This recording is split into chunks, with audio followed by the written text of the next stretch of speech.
자, 오늘 오후에 다 같이 읽으실 성경 말씀은 이사야서 40장, 이사야서 40장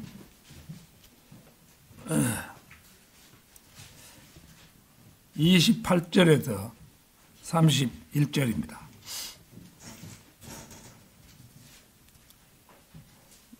이사야서 40장 28절에서 31절.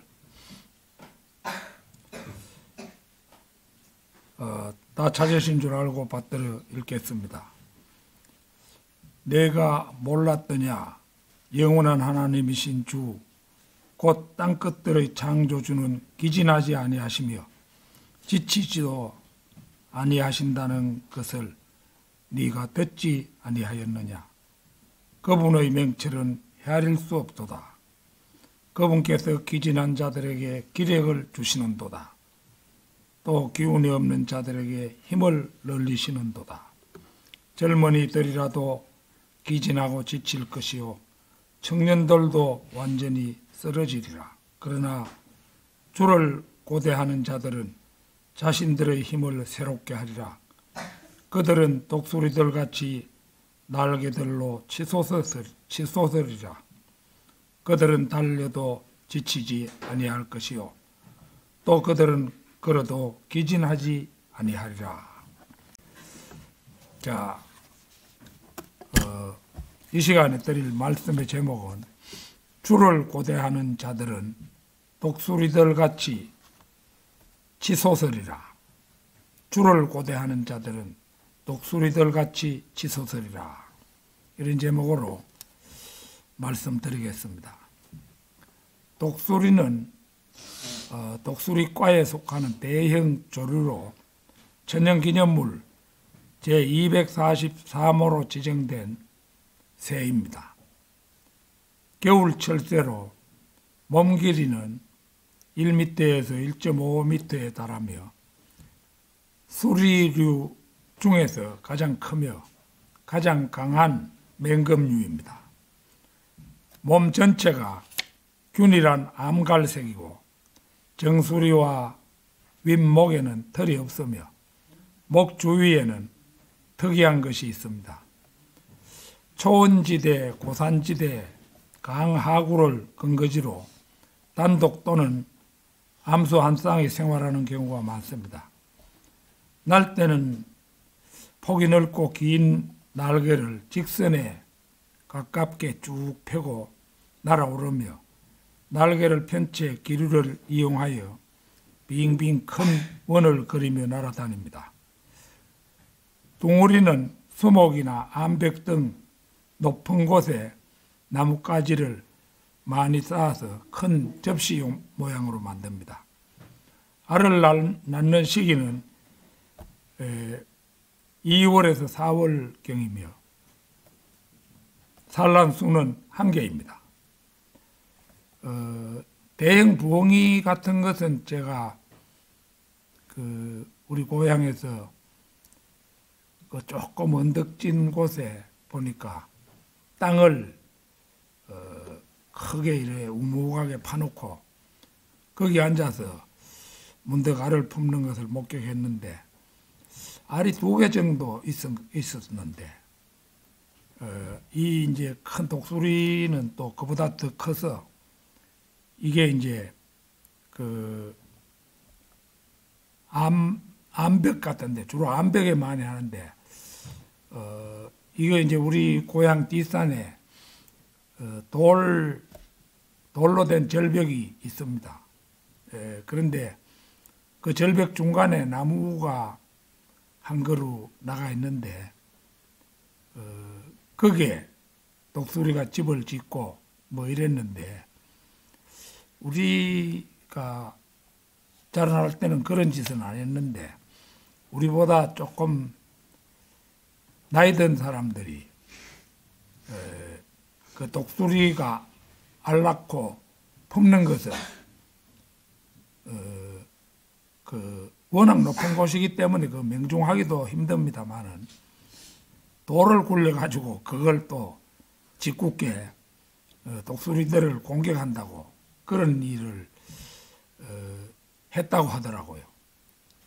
그런데 지금 생각해 보면은 그 참 철없는 짓들을 했다 싶어요. 이게 이제 결국은 대형 조류 천년기념물 제243호로 지정된 새인데 그 알 한 개 나가서 뽑는 것도 못 품도록 그렇게 위에서 돌을 굴렸다. 그거 있을 수 없는 일이죠. 인터넷 동영상을 보면은 아메리카 대륙 같은 곳에는 독수리가 사람을 공격하는 일도 있음을 알 수 있습니다.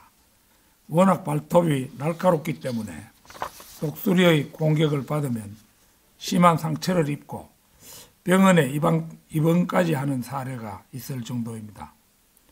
만약 그런 독수리에게 어린아이가 마주친다면 생각만 해도 끔찍한 일입니다. 몽골의 바위산에서는 산양 같은 동물에게도 이 독수리는 포식자에 해당합니다. 산양 같은 것도 잡아먹는다 이거지요. 또 독수리의 수명은 70년 내지 80년 정도 된다는 말이 있습니다. 제가 전에 몽골 여행 때 그 수염수리 계곡이라는 그 곳을 지난 적이 있는데 뭐 수염수리는 아마 무슨 이 목에 수염처럼 좀 흰 털이 나 있는 그런 건가 봐요. 그런데 그 수염수리 계곡을 거쳐서 그 먼 길을 내려왔던 기억이 있는데 그때 보니까 수염수리 계곡 위에 한 두세 마리의 그 독수리가 빙빙 원을 그리고 있는 것을 본 적이 있습니다. 몽골 사람들 그 보면은 독수리를 사냥매로 사냥하는 독수리로 삼는 경우가 많다고 해요. 그래서 이제 아버지가 이제 한 마리 들고 그 사냥하고 또 자기 아들에게 물려줄 때는 그 독수리는 늙어서 안 되니까 새 새끼를 이제 독수리 사는 곳을 미리 봐두었다가 독수리가 이제 자라서 날아가기 전에 이제 그 집으로 데려와서 고기를 주고 이래가 키워가지고 아들에게 이제 사냥법을 가르쳐서 사냥을 하고 이렇게 한다고 합니다. 그 동영상 같은 게 보면 있어요. 성경에는 독수리라는 말이 한 40번에 걸쳐 사용되고 있는데요. 주로 전능자의 강함, 악에 대한 응징자, 높은 곳에 거하는 자 등으로 묘사됩니다. 성경은 성도들이 그들 자신을 쉽게 이해할 수 있도록 많은 은유와 비유를 통하여 표현하는데 특히 오늘의 본문 말씀에는 하나님의 사람이 공중의 새 중에서 최고로 강자인 독수리에 비유되고 있음은 놀랍고 자랑스러운 일입니다. 주를 고대하는 자들은 독수리들 같이 치솟으리라. 첫째, 대단한 힘의 상징으로 묘사되는 독수리입니다. 미국의 그 국조가 독수리지요. 독수리에 그 그림이 있는 그런 그 모자를 대할 때가 들어 있습니다. 표시도 있고 뭐 에너지 법칙 가운데 엔트로피 법칙이라는 게 있습니다. 에너지와 사물은 시간의 흐름에 따라 질서에서 무질서로 쓸모 있는 데서 쓸모 없는 데로 변해간다는 법칙을 엔트로피 법칙이라 이렇게 하는데요. 열은 높은 온도에서 낮은 온도로 모든 물질은 사용할 수 있는 형태에서 사용할 수 없는 형태로 가령 뭐 나무 같은 걸 태우면은 타고 나서 쟤는 사용할 수 없는 거잖아요. 뭐 그러므로는 사용하겠지만은 에너지로는 뭐 다시 사용이 안 됩니다. 또 질서가 있는 상태에서 질서가 없는 상태로 변해가게 되어 있습니다. 그 일은 오직 한 방향으로만 이루어지며 그 역방향은 불가능합니다.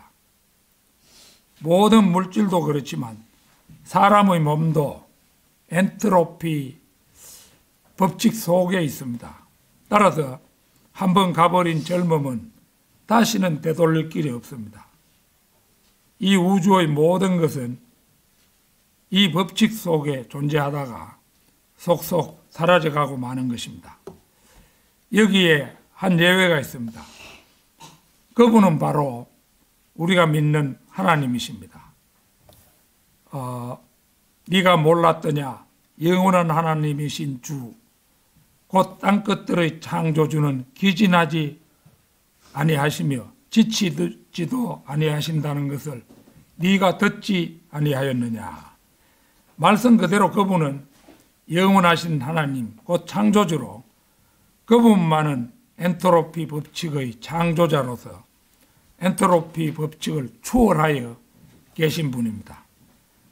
모든 피조물들은 유한한 존재로서 늙고 병들고 쇠약해져 갈지라도 그분만은 오직 지치지 않고 기진하지도 않는 영원 그 자체이신 분입니다. 하기는 그렇지 않다면은 예수 그리스도께서 우리를 어떻게 구원할 수 있단 말입니까? 엔트로피 법칙을 되돌릴 수 있는 분이라야 우리를 구원할 수 있잖아요.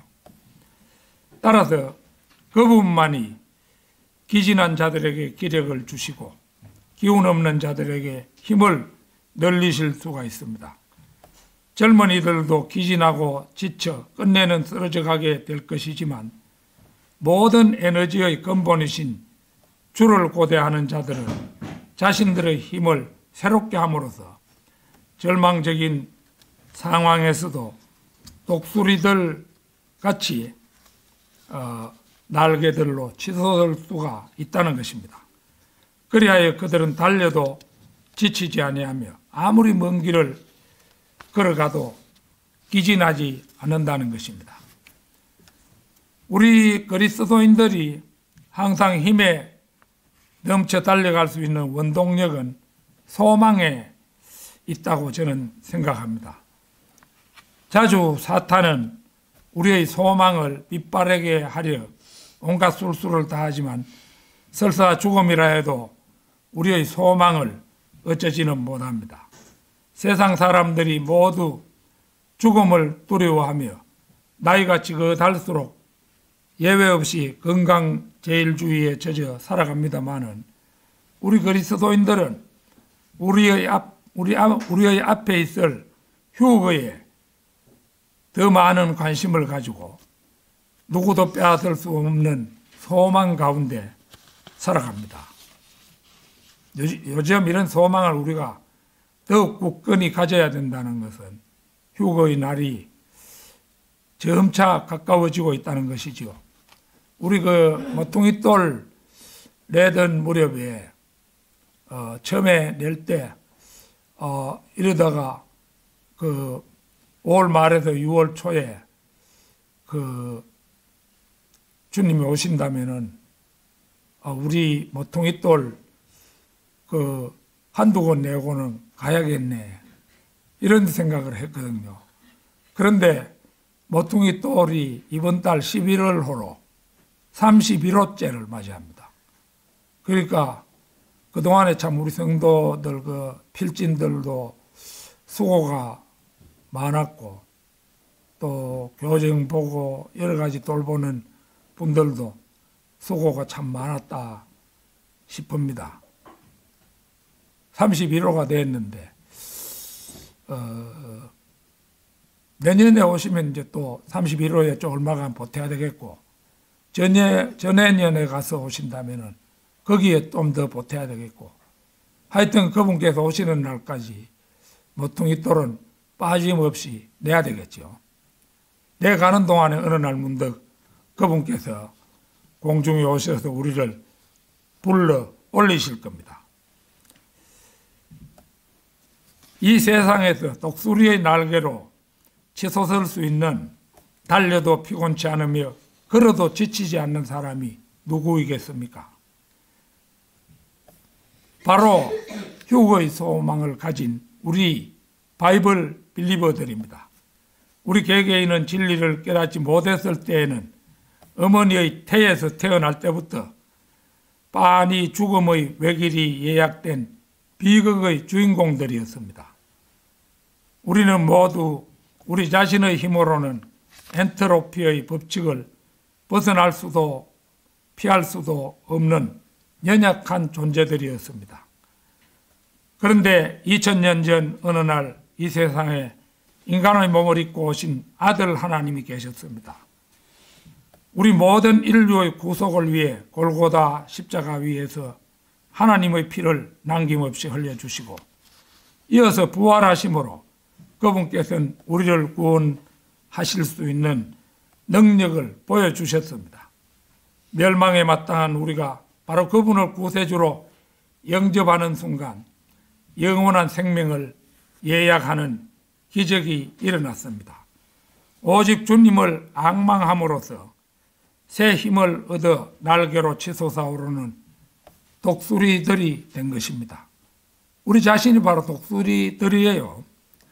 따라서 우리 그리스도인들은 의기소침해하거나 소망을 잃어버려서는 안 되고 그 어떤 경우에도 지치지 말고 강건해야 합니다. 갈라디아서 6장 9절 한번 찾겠습니다. 갈라디아서 6장 9절.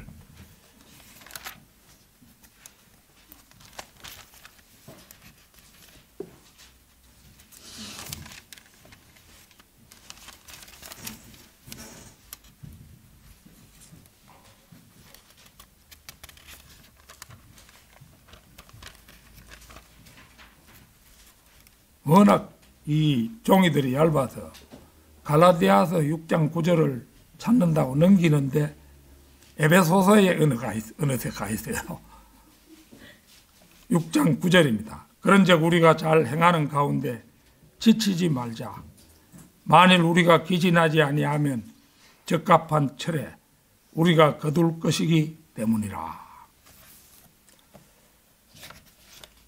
지치지 않는다는 거 중요한 일이죠.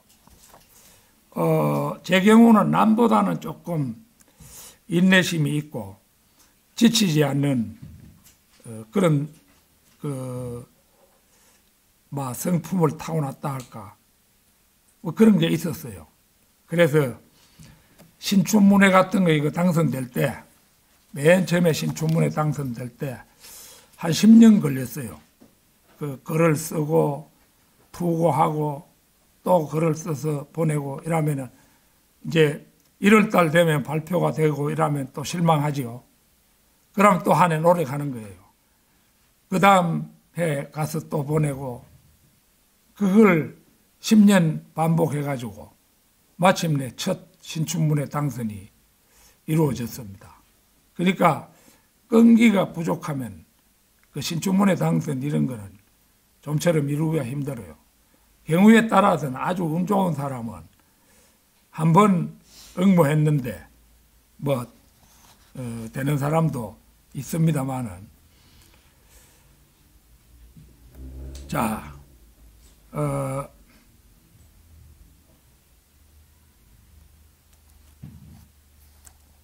그래서 우리는 종종 선을 행하다가 낙심하지만 마귀는 늘 우리가 선을 행하는 것이 악을 행하는 것보다 지루한 것처럼 만들곤 합니다.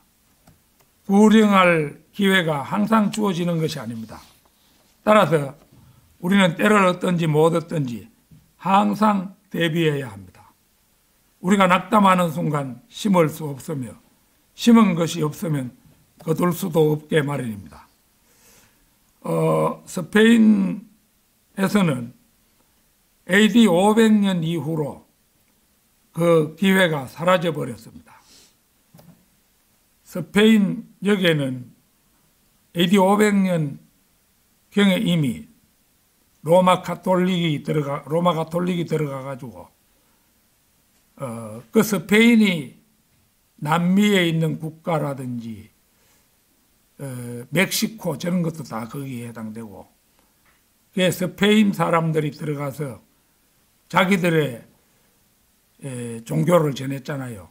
그러니까 그 브라질, 뭐 아르헨티나, 멕시코 할 것 없이 그 전부 가톨릭이에요. 가톨릭 그거 전부 지옥 대기자들이에요. 그러니까 참 우리 아시아에 있는 조그마한 한반도, 이 얼마나 복된 나라인지 모릅니다. 이거 한반도를 다 차지하지도 못하고 현재는 남쪽만 조금 차지하고 있는 마당이지만은, 그래도 이 척박한 곳에도 올바른 복음이 전해져 가지고, 물론 뭐 가톨릭도 있습니다만은 개신교들이 들어와 가지고 우리가 복음을 접할 수 있는 그런 기회가 주어진 것이죠. 만약에 가톨릭 하나만 들어와 가지고 판을 쳤다면은 우리는 구원받을 기회도 못 갖게 됐습니다. 그래서 일찍 가톨릭화 됐기 때문에 스페인에서는 그곳에 살던 유대인들이 많이 학살당했습니다. 이 로마 가톨릭이 그 유대교를 아주 싫어하잖아요. 나라 전체가 온통 로마 가톨릭 일색으로 물들어 있는 나라들이 이 지상에 꽤 많습니다. 프랑스 같은 데도 그래요. 유럽에서는 독일이 개신교가 굉장히 강한 곳이지만은 마틴 루터가 복음을 전하고 이 무렵에만 해도 전 독일이 마틴 루터를 따르고 이랬는데, 이 종교의 힘이라는 게 이게 놀라워서 야금야금 침식에 들어오는 거예요. 그래가지고 그 독일 일의 종교 분포를 이래 보면은 한 해 30 몇 %씩 기독교 30 몇 %, 거의 대등하게 가톨릭이 30 몇 % 이래 되었어요. 가톨릭에 반대해가지고 루터가 그 종교 개혁을 일으켰을 때는 전 독일이 루터를 따랐는데, 그 마귀의 장난이 말이지 야금야금 그 해가지고 어느새 그 30 몇 %씩 그렇게 되었습니다. 이 복음이라는 게 이런 것도 한번 쇠퇴하기 시작하면 그 후에 또 쇠퇴해 버리는 거예요. 그래서 독일 북부 지방에 그 보면은 뭐 덴마크라든지 또 뭐 스웨덴이라든지 핀란드 뭐 이런 데는 보면은 독일의 기독교가 전파가 돼 가지고 훨씬 많습니다. 거기에 아마 80% 정도는 될 거예요. 그 개신교. 그러나 거기도 이미 진국은 다 지나가 버렸어요. 다 변질돼 버린 거죠.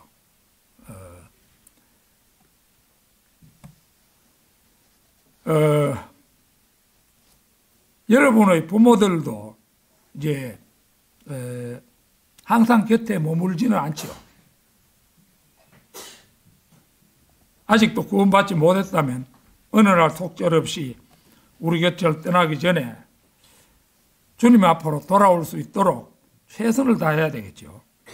혹시나 아직도 여러분들에게 구원받지 못한 자녀들이 있다면 하루빨리 그들이 가는 길을 여러분이 가는 길과 일치시켜야 할 것입니다. 그리스도인들은 항상 소망을 먹고 사는 사람들입니다. 어느 날 문득 공중에 오셔서 우리의 이름을 불러주실 주님을 생각하며 날마다 소망을 재충전하며 살아가야 하는 것입니다. 주를 고대하는 자들은 독수리들 같이 치솟으리라. 둘째는 우리 바이블 빌리버들은 아주 먼 곳을 잘 보는 뛰어난 시력의 독수리들입니다. 독수리의 눈에는 주음의 기능이 있다고 합니다. 멀리서도 망원 렌즈를 통하여 먹이를 자세히 노려보다가 가까이 날아가 접근하면서 원근감 있게 볼 수 있도록 광각 렌즈로 변하는 것이 독수리의 눈. 독수리의 눈을 이글 아이라 이렇게 부르지요. 독수리 같은 맹금류의 망막에는 포비아라는 황반이 있고, 포비아 이렇게 부르는 황반이 있는데, 이곳에 시각세포가 밀집해 있는데, 사람은 한 곳에 모여 있는 반면 독수리는 두 곳에 모여 있으며 원추세포 수도 인간의 5배나 된다고 합니다. 사람의 원추세포는 밀리미터당 40만 개가 있는데 독수리는 밀리미터당 200만 개에 가까운 원추세포를 가지고 있다고 합니다. 따라서 독수리의 눈은 사람의 눈보다 7배나 밝아 높은 곳에서 먹이를 한눈에 확인할 수 있다는 것입니다. 무릎 꿇은 그리스도인이 발끝으로 선 철학자보다 더 많은 것, 더 먼 곳을 본다. 이런 말이 있습니다. 아닌 게 아니라 우리 바이블 빌리버들은 그 어떤 철학자, 그 어떤 과학자들보다도 더 먼 곳을 바라봅니다. 금세기 최고의 물리학자 스티븐 호킹, 영국 사람이죠. 휠체어 타고 다니는 그런 사람이었는데 지금 죽었지요. 스티븐 호킹 같은 물리학자도 우주의 끝도 몰랐어요. 우리 그리스도인들은 저 북쪽 우주의 끝 깊음 너머에 셋째 하늘이 있고 그 셋째 하늘에 하나님의 보좌가 있으며 그곳에 절대 영도의 영원히, 이 영원은 명사로 말한 겁니다. 영원히가 아니고 영원 그 자체가 바로 그곳에 있다는 거죠. 그 절대 영도 가운데 영원히 존재한다는 거예요. 그래서 절대 영도가 되면 분자 구조가 변하지 않는다는 겁니다. 그래서 거기는 시간이 정지되는 거예요. 그러니까 그 영원이죠. 이제 시간이라는 것은 우주 안에만 존재해요. 그래서 우리가 이 우주를 벗어나서 셋째 하늘로 가면 그 다음엔 영원 속에 있게 되는 겁니다. 자, 사도행전 7장 55절 56절 찾겠습니다. 사도행전 7장 55절 56절입니다.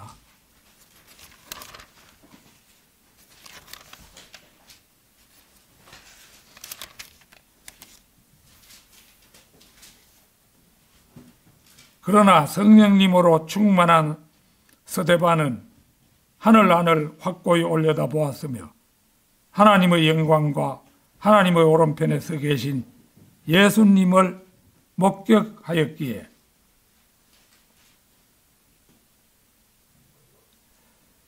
말하기를 보라 내가 하늘들이 열린 것과 또 하나님의 오른편에 서 계신 것을 보노라 하였더라. 여기에서 우리는 이제 스데반이 삼조 광년 저편을 바라볼 수 있는 독수리의 눈을 가졌던 것을 알 수 있게 됩니다. 비로소 하나님 자녀의 눈 역시 독수리의 눈을 가졌다는 사실을 알게 됩니다. 여러분도 이제 교회에 나와서 셋째 하늘의 얘기를 자주 듣고 이러면은 셋째 하늘을 보는 것과 마찬가지잖아요. 세상 기독교인들은 셋째 하늘이라는 말은 써먹어도 그것이 어느 정도의 거리 있는가도 모릅니다. 그런데 우리 성경대로 믿는 사람들은 이 우주의 그 북쪽에서 직선으로 3조 광년 거리에 있고 거기에 물들이 이제 그 절대 온도로 얼어 있으니까 거기에는 그 절대 온도로 얼면 물도 쇠보다도 단단해지는 거예요. 마귀의 힘으로도 그 통과할 수 없어요. 그래서 이제 하나님께서 그 마귀의 존재들을 우주로 쫓아내버리고 셋째 하늘에 그거 하시잖아요. 그래서 그게 이제 하나님께서 그 하시기 때문에 이제 결국은 우리 그리스도인만은 셋째 하늘을 보는 것이지요. 스데반이 가졌던 눈을 우리도 가진 겁니다. 다니엘서 6장 10절도 한번 찾겠습니다. 다니엘서 6장 10절.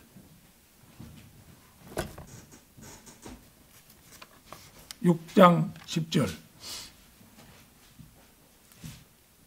이제 다니엘이 그 문서가 서명되었음을 알았을 때 그는 자기 집 안으로 들어갔더라. 그리고는 그 침실 안에서 예루살렘을 향하여 그 창문들을 열어둔 채 그가 자신이 예전부터 하던 대로 하루에 3번씩 자신의 무릎들을 꿇고 기도하며 그의 하나님 앞에 감사들을 드렸더라. 여기에서 다니엘이 열어둔 창문은 성도의 시야가 멀리에 있다는 것을 보여줍니다. 다니엘은 멀리 바빌론에 끌려와 있으면서도 지금 이란 땅에 끌려가 있으면서도 예루살렘을 향해서 그의 영적 시야가 열려 있었다는 것을 이 말씀을 통해서 알아볼 수 있습니다. 이 점은 오늘날 바이블 빌리버들도 크게 다르지 않습니다. 세상 사람들은 이 세상 삶이 다인 줄 알고 이 세상에도 돈을 벌어 잘 살 궁리만 하는 근시안들입니다. 그러나 그리스도인들은 먹고 입고 잘 살 집이 있으면 족한 줄로 알고 있으며 북극성 뒤쪽 진북 방향 알파 드레코니스 그 너머 셋째 하늘을 그리며 살아갑니다. 골로새서 3장 1절 2절 보겠습니다. 골로새서 3장 1절 2절.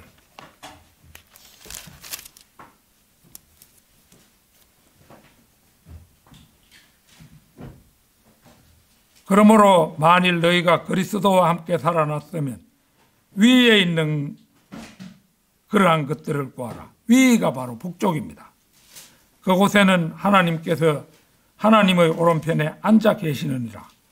땅에 있는 것들이 아닌 위에 있는 것들에 너희의 애정을 두라. 구원받은 그리스도인들은 하늘의 시민권을 가진 사람들입니다.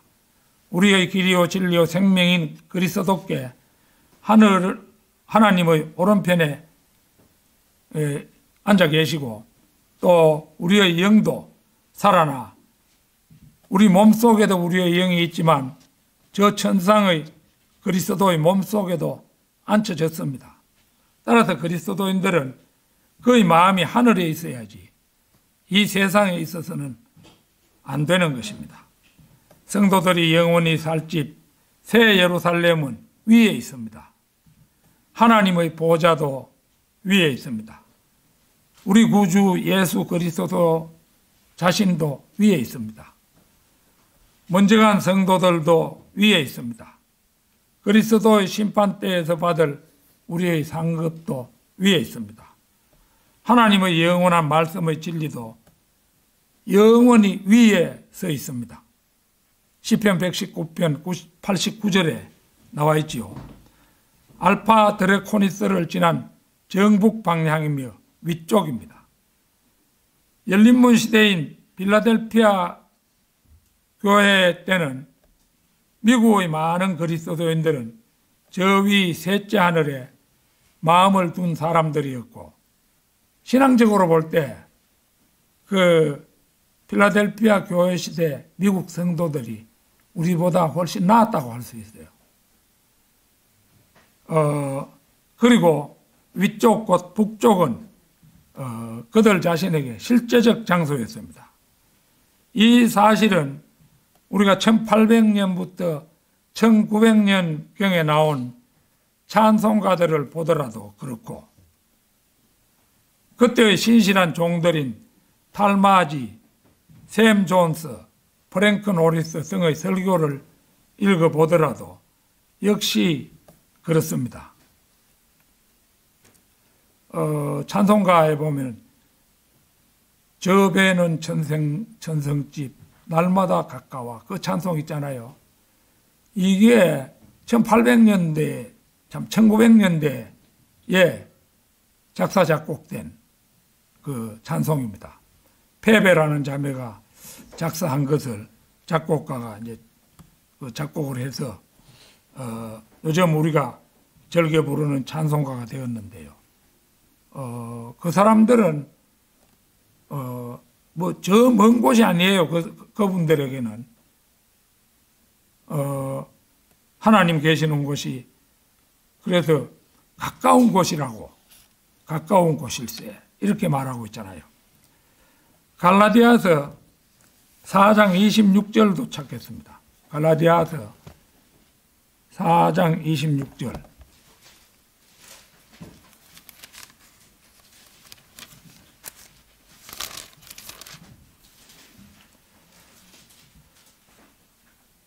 그러나 위에 있는 예루살렘은 자유로우니 그것은 우리 모두의 어머니라. 인간의 마음 건재에는 어머니에 대한 향수가 진하게 어려 있듯이 셋째 하늘은 우리의 본향입니다.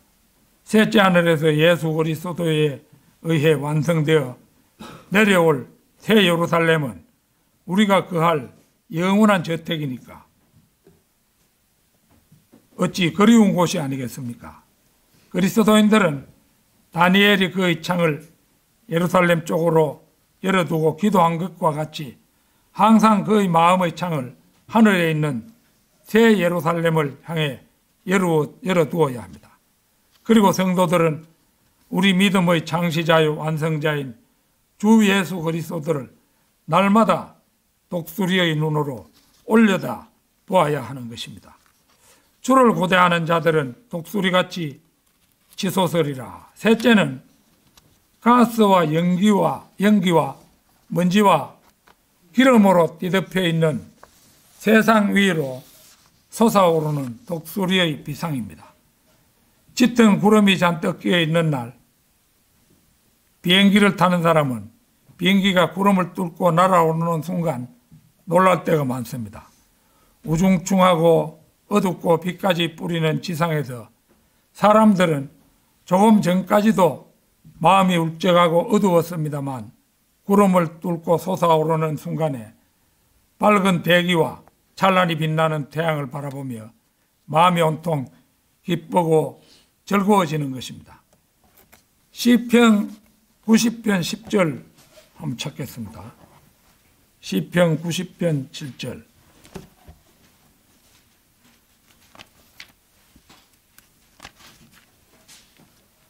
(90편)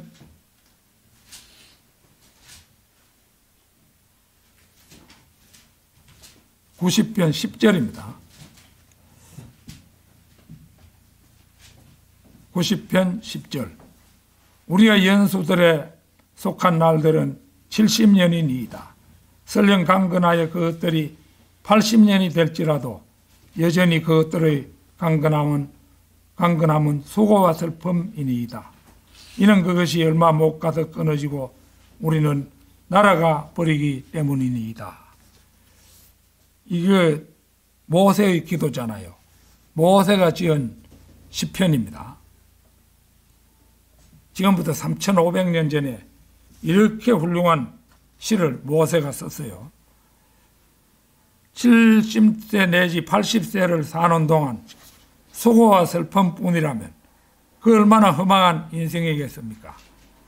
독수리의 눈을 갖지 못한 세상 사람들은 구름 아래 이 지상의 일들에 일희일비하다가 마지막에는 죽어서 사라지고 맙니다. 그들 모두는 예외 없이 지구 중심에 있는 지옥으로 떨어질 것이면서도 죽고 나면 바로 영원한 형벌이 있다는 사실을 까맣게 모르고 살고 있는 것입니다. 그러나 그리스도인들은 이런 세상 사람들과 달리 영적 눈으로 알파 드래코니스 저쪽 유리바다 너머를 바라보며 세상에서 겪는 수고와 슬픔을 견딥니다. 그리스도인들은 세상의 더러운 것들 위로 솟구쳐 오릅니다. 비록 그 몸은 세상을 거닐어도 그의 머리는 구름 위에 있습니다. 그의 혼은 죄들과 단호히 성별하여 몸소 모범을 보여주신 주 예수 그리스도를 닮고자 한시도 긴장을 늦추지 않는 것입니다. 고린도전서 11장 1절 한번 찾겠습니다. 고린도전서 11장 1절입니다.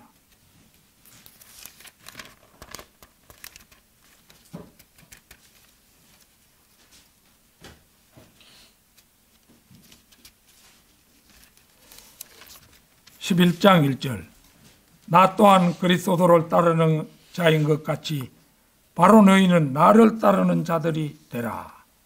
사도 바울은 인류 역사상 그리스도를 제외하고는 최고의 그리스도인이었습니다. 이 세상 사람들 가운데 누가 자신 있게 너희는 나를 따르는 자들이 되라고 말할 수 있단 말입니까?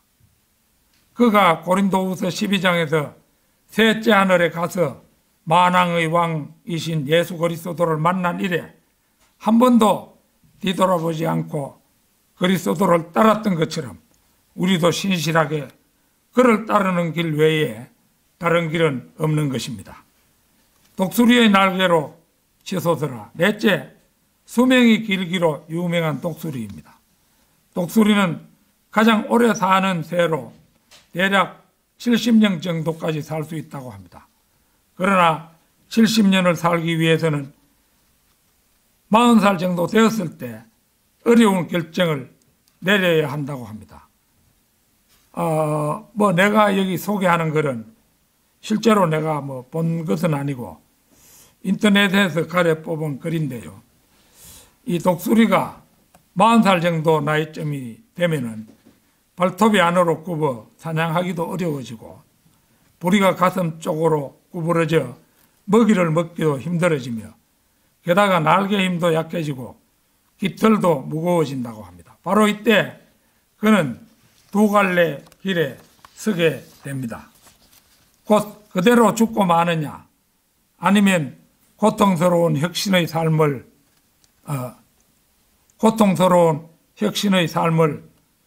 바라고 힘든 과정을 밟느냐 하는 것이 그것입니다. 결국 독수리는 고통의 과정인 황골 탈퇴를 위해서 150일 동안이나 절벽 끝에 둥지를 털고 자신의 부리가 빠질 때까지 바위를 쫀다고 합니다. 부리가 빠져 새로운 부리가 나면 이번에는 하나하나 자신의 발톱을 뽑아 다시 나게 하고 마지막에는 낡은 깃털도 다 뽑아 새 깃털이 돋아나게 하는데 이 과정을 다 거치면 독수리는 그때부터 다시 활력을 얻어서 30년의 수명을 더 누리게 된다는 것입니다. 자, 오늘 본문 말씀 이사야 40장 29절에서 31절 다시 보겠습니다. 그분께서 기진한 자들에게 기력을 주시는도다. 또 기운이 없는 자들에게 힘을 늘리시는도다. 젊은이들이라도 기진하고 지칠 것이요 청년들도 완전히 쓰러지리라. 그러나 주를 고대하는 자들은 자신들의 힘을 새롭게 하리라. 그들은 독수리들 같이 날개들로 치솟으리라. 그들은 달려도 지치지 아니할 것이요 또 그들은 걸어도 기진하지 아니하리라. 그리스도인들은 주 예수 그리스도를 구주로 영접하고 우리의 육신을 죽여서 새 생명을 얻는 영적 독수리라고 할 수 있죠.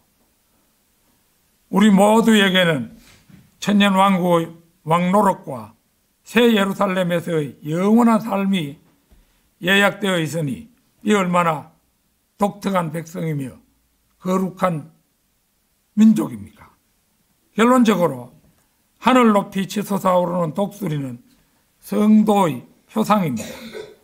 용서 넘치는 힘의 상징으로 뛰어난 시력을 가진 독수리들로서 그들이 세상의 더럽고 추한 것들을 떠나 영생의 주인이신 주를 앙망하며 힘차게 비상하는 성도 여러분이 되시기를 바람하지 않습니다. 다 같이 기도드리겠습니다.